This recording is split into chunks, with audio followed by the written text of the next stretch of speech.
할렐루야, 반갑습니다. 구독해 주시고 방문해 주신 모든 친구님들께 예수님의 축복과 평안함이 넘치도록 임하시기를 바랍니다. 이번 간증은 구출해 냈었던 김전도사의 남동생이 젊은 나이에 갑자기 정신병에 시달리게 되었는데 그 원인과 귀신을 쫓아냈었던 일을 전하려고 합니다.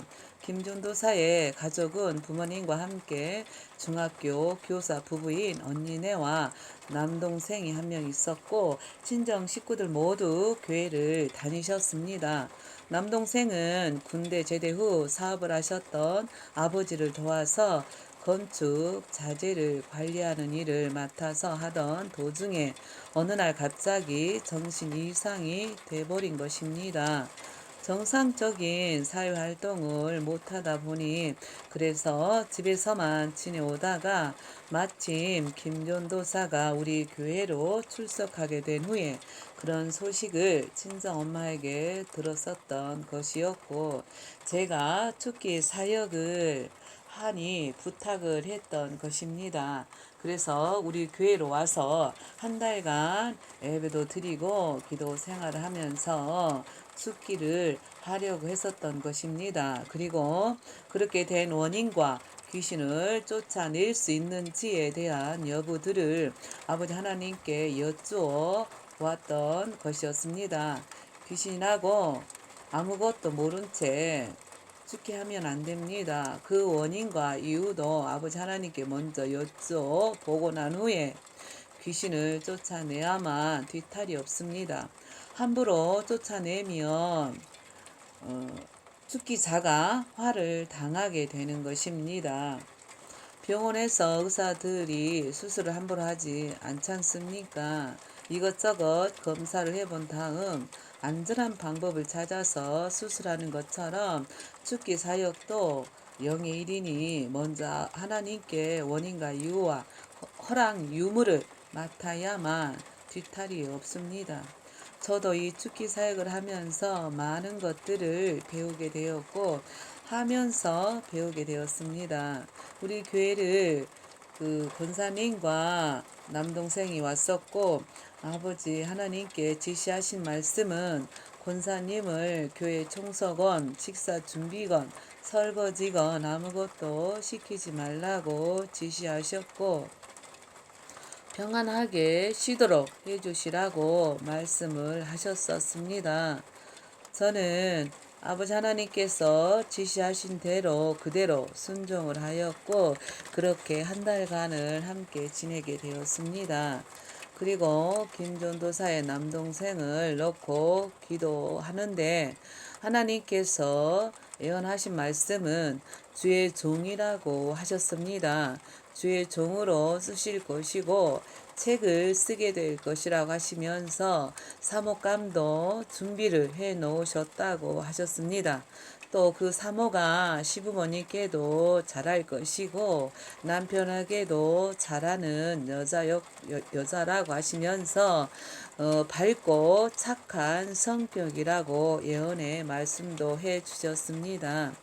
이 예언의 말씀대로 현재 사모가 너무 잘한다고 제가 재작년에 들었습니다. 그리고 목사 안수를 받았습니다. 앞으로 책만 출판하면 다 이루어지는 것이겠지요. 이렇게 은혜스러운 말씀을 해 주셨는데 그때 상황은 정말로 난감하였었고 숫기도 없어서 연애 한번 못 해본 사람 같았었고 장가는 갈 수 있을지 걱정이 될 정도로 하나님께서 예언해 주셨던 말씀과는 그때 처해 있었던 남동생의 상태와 상황들은 예언해 주셨던 말씀과는 매치가 안 될 정도로 심각했었습니다. 하나님께서 예언해 주신 말씀들이 정말로 진실로 현실 세계에서 이루어질까 이런 생각이 드는 것이 솔직한 제 심정이었습니다. 그런데 하나님께서 살아계신 것을 저는 확실하게 믿는 사람이다 보니 그 말씀대로 될 줄을 믿어 습니다. 또한 이런 애언 말씀대로 그렇게 되면 좋겠다라고 김전도사와 그 친정 어머니께서 말씀할 정도였습니다. 그런데 축기를 해야겠는데 아직 이르시다고 하나님께서 말씀을 하시는 것입니다. 그 이유는 그러니까 정신병 귀신이 그 아들에게 들어가게 된 이유가 아버지 잘못 때문이라고 하셨습니다. 안수 집사로서 제대로 신앙생활을 못하고 있다고 책망을 하셨습니다. 집사 직분에 대한 증거 구절은 디모데전서 3장 8절입니다. 이와 같이 집사들도 단정하고 일구이연을 하지 아니하고 술에 임박이지 아니하고 더러운 일을 탐하지 아니하고 깨끗한 양심의 믿음의 비밀을 가진 자라야 할지니 이에 이 사람들을 먼저 시험하여 보고 그 후에 책망할 것이 없으면 집사의 직분을 하게 할 것이요. 아멘. 김전도사 남동생도 아버지 곁에서 지켜보니 교회에서 아버지 모습과 밖에서의 아버지의 가면을 쓴 모습에 그만 정신이 돌아버릴 정도로 혼돈과 충격을 받았었던 것이었답니다. 그러다 보니 이 간증을 들으시는 예수님을 믿는다고 고백하시는 부모님들께 부탁드리고 싶은 것은 자녀들이 영육간에 잘 되시기를 바라시거들나 제발 디모데전서 3장 8절과 13절의 말씀대로 행하시고 또 정직하고 진실하게 가정에 충실하시고 바람 피지 마세요. 이중인격의 가면을 쓰지 마시기를 바랍니다. 부모들이 잘못된 신앙생활을 한 탓에 불쌍한 자녀들이 마귀 사단의 회방할 거리로 만들어 주게 되는 것입니다. 그 증거되는 성경 구절이 다윗이 유부녀 밧세바를 권력을 이용해 불륜을 한 죄와 또한 그 남편 우리아까지 계획적으로 죽게 만든 죄였습니다. 사무엘하 12장 14절에 그 증거되는 구절이 있습니다. 읽겠습니다. 이 일로 인하여 여호와의 원수로 크게 회방할 거리를 얻게 하였으니 당신이 낳은 아이가 정령 죽으리이다 하고 아멘.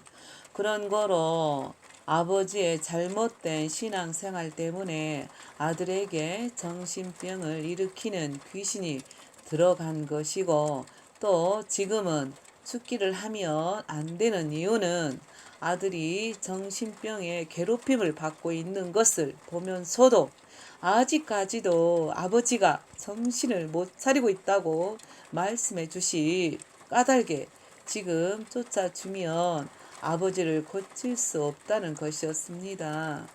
그러시니 참 난감했었습니다. 권사님은 아버지 하나님께서 말씀을 하시기를 그동안 많은 수고와 고생을 한 것을 다 보았고 안다고 위로해 주셨습니다. 그 수고들과 그 고생들도 인정해 주신다고 말씀을 해 주셨고 그러시니 이혼을 해도 잘못을 물을 것이 없다고 하실 정도로 권사님이 이혼을 원하시면 허락하신다고 인정하신과 또한 함께 위로의 말씀도 아끼시지 않으셨었습니다. 하나님께서는 다 보고 계십니다. 정말로 그 권사님을 인정해 주셨고 위로의 말씀을 해 주신 것을 정말 들었습니다. 김 전도사의 친정 아버지가 어떤 모습으로 생활해 오셨는지 자세히 말씀을 안 드려도 이해가 가셨으리라고 생각이 되지만 그래도 정신을 못 차리고 있는 분들을 위해 말씀을 드리자면 얘가 셋에 시어머니까지 모시고 권사님 혼자서 남편 빚까지 떠안고 갚아야 했었고 가족들도 부양을 해오신 권사님은 외면하신 채 생활비도 안 보내주고 자식들 앞으로까지 빚까지 떠안게 하고 혼자서 이 여자 저 여자 또 핸드폰은 두세 개씩 가지고 다니면서 집은 아예 몇 달 동안 안 들어오시고 발길까지 끊고 자식들은 엄마한테 이혼하라고 말을 할 정도였다는군요. 세상에는 어이없는 일이 많더군요. 그런데도 권사님은 그냥 사시겠다고 하나님께 말씀을 하셨었고 저는 하나님께 때를 써야만 했었습니다. 안타깝고 불쌍해서요. 아들 하나라 귀하게 키우셨다는데 다 큰 아들이 어느 날 갑자기 정신병이 드니 얼마나 억장이 무너지겠습니까? 자식 키우는 부모 입장에서 볼 때 돕고 싶은 마음에 아버지 하나님께 때를 썼습니다. 며칠 함께 지내면서 지켜봤더니 갑자기 아들이 엄마에게 유혹을 하면서 대드는 걸 보니 열불이 나서 제가 욕짓거리를 한 바가지를 했었습니다. 저는 정말 그 욕을 그 아들에게 하는 게 아니었고 그 속에 귀신에게 한 것이었습니다. 그러나 제가 하는 욕을 듣고 권사님은 속상해 하셨겠지만 권사님은 아들이 아프다고 생각을 하셨고 저는 귀신에게 욕을 한 것이었는데 그런 설명까지는 권사님께 이야기해 드리지 못한 것 같네요. 그러다가 한 번은 김전도사 부부와 함께 권사님과 그 아들과 저와 아이들까지 식사를 하러 밖으로 나갔었고 식당에 도착을 해서 자리에 앉으려는 순간에 갑자기 돌변을 하더니 그 남동생이 또 욕짓거리를 속사포로 쏘듯이 한 곳을 향하여 하는 것입니다. 손가락까지 가리키면서 계속 해대는 것입니다. 아차 싶었습니다. 그놈이구나. 그 귀신놈이 모습을 드러냈구나 싶었고 큰 소리로 욕을 하는 바람에 우리들은 그냥 돌아올 수밖에 없었습니다. 그런 광경을 직접 목격을 했으니 더욱더 그 심각성을 깨닫게 된 것이고 그래서 죽기를 하기로 마음을 먹어버렸습니다. 어느 순간 어떻게 변할지 모르는 행동에 꼭 제 전 남편이 칼을 들고 저를 죽이겠다고 했던 모습을 보는 것과 같았었기 때문에 젊은 나이에 저리 놔두면 안 되겠다고 생각이 들었습니다.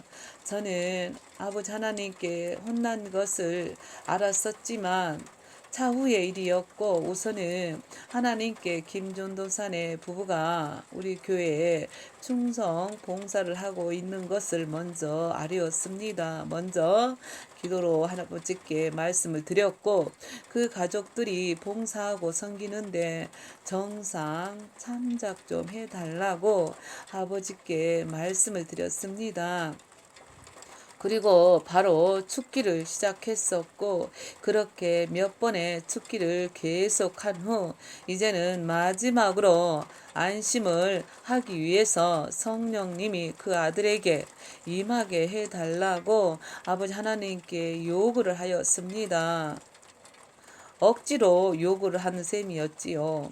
성령을 받지 않은 자들은 귀신만 쫓아내주면 안 됩니다. 더 많은 귀신들을 끌고 다시 들어갈 수 있기 때문에 반드시 성령을 받게 해줘야 마무리가 되는 것입니다. 그 증거되는 구절이 마태복음 12장 43절로 45절입니다. 더러운 귀신이 사람에게서 나갔을 때에 물 없는 곳으로 다니며 쉬기를 구하되 얻지 못하고 이에 가로되 내가 나온 내 집으로 돌아가리라 하고 와보니 그 집이 비고 소재되고 수리되었거늘 이에 가서 저보다 더 악한 귀신 7을 데리고 들어가서 거하니 그 사람의 나중 형편이 전보다 더욱 심하게 되느니라. 이 약한 세대가 또한 이렇게 되리라. 아멘. 그리고 성령님까지 임하게 해달라고 하였고 곧바로 제 기도대로 흰옷을 입으신 남자이신 성령님께서 위에서 내려오셔서 그 아들 머리 위로부터 몸 안으로 들어가시는 것을 볼 수 있었습니다. 그런데 성령님이 저를 한번 바라보시고 들어가시는데 그 눈빛이 으이그 하시는 듯이 째려보시고 들어가시더라고요. 에휴, 너무너무 죄송했었습니다. 그리고 성령님 죄송합니다. 그때 그 성령님 너무 죄송합니다. 하지만 한 사람 영혼을 살리기 위해서는 어쩔 수 없었습니다. 그렇게 마지막 죽기 후 그 동생에게 성령님까지 임하신 것을 본 후 안심이 되었고 그 모든 영의 상황들을 저는 김전도사와 권사님에게 그 동생에게 전부 이야기를 해 주었습니다. 그렇게 해서 김전도사의 친정어머님과 남동생은 고침을 받고 집으로 돌아갔던 것이었습니다. 저는 분명 승리한 싸움인 것은 맞는데도 영 그랬네요. 저 때문에 또 영의 일이 땡겨져 버렸으니 제발 김전도사의 친정아버지가 통곡을 하시면서 회개를 하셔야만 제가 그래도 낫지 서는데 동생에게 임하신 성령님께 제가 낫이 설 수 있지 않습니까? 그리고 아버지 하나님께도 다시 한번 말씀드리겠습니다. 자녀분들이 잘 되시기를 원하시는 분들이라면 그 직분과 믿음의 수준만큼이라도 성경 말씀을 행하시기를 바랍니다. 하나님께서 각 사람들의 믿음의 눈높이에 맞게 모든 걸 맞춰주시고 기다려 주시는 분이십니다. 아무쪼록 자녀들은 태열매이며 기업이니 모든 분들이 태열매들을 잘 맺으시기를 바랍니다. 그리고 하나님께서 꿈을 통해 보여주신 더러운 음란 행위들과 더러운 짓거리들을 양심의 가책도 없이 일상생활이 돼버린 온갖 음란과 불륜들에 대한 영상들을 꿈을 통하여 보여주셨습니다. 미국의 한 마을을 보여주셨는데 그 마을 전체 사람들이 마치 소돔과 고모라 같이 성적으로 문란했고 이웃집 아저씨가 옆집에 사는 어린 소녀를 성폭행했었고 또 그 집 아저씨는 또 다른 집 와이프와 성관계를 맺었고 정말 온전하게 건전한 정신을 가진 사람이 없었습니다. 건전한 가정이 안 보였습니다. 그 모습은 타락할 대로 타락해버린 추악하고 더러운 본능만으로 사는 짐승의 모습을 본 것 같았습니다. 그리고 또 다른 꿈을 보여주셨는데 이번 꿈은 한국에서 벌어진 모습이었고 아빠와 사춘기 딸이 성관계를 한 모습을 보여주셨습니다. 아무 꺼리낌 없이 양심의 가책도 느끼지 않은 채 성관계를 끝난 후 옷을 주섬주섬 입으면서 딸이 하는 말까지 똑똑히 들려주셨습니다. 우리 이러는 거 엄마는 모르겠지 아무렇지 않게 웃으면서 말하는데 저런 근친상간의 죄악들이 만연해 있다는 것을 보여주신 영상이었습니다. 이 나라의 근친상간의 더러운 죄악들을 철저히 회개해야 합니다. 그런 짓을 저질렀던 자라도 철저히 회개하여 다시는 그런 죄악을 짓지 마십시오. 이사야 1장 18절의 말씀을 믿고 살아있을 때 회개하여 구원을 이루시기를 바랍니다. 읽겠습니다. 여호와께서 말씀하시되 오라 우리가 서로 변론하자. 너희 죄가 주홍 같을지라도 눈과 같이 휘어질 것이요 진홍같이 붉을지라도 양털같이 되리라. 아멘. 태어날 때는 순서가 있어도 죽을 때는 순서가 없는 것입니다. 살아있을 때 회개할 기회가 있습니다. 그 기회를 놓치지 마시고 기회를 잡으세요. 함께 해주시고 들어주셔서 감사를 드립니다.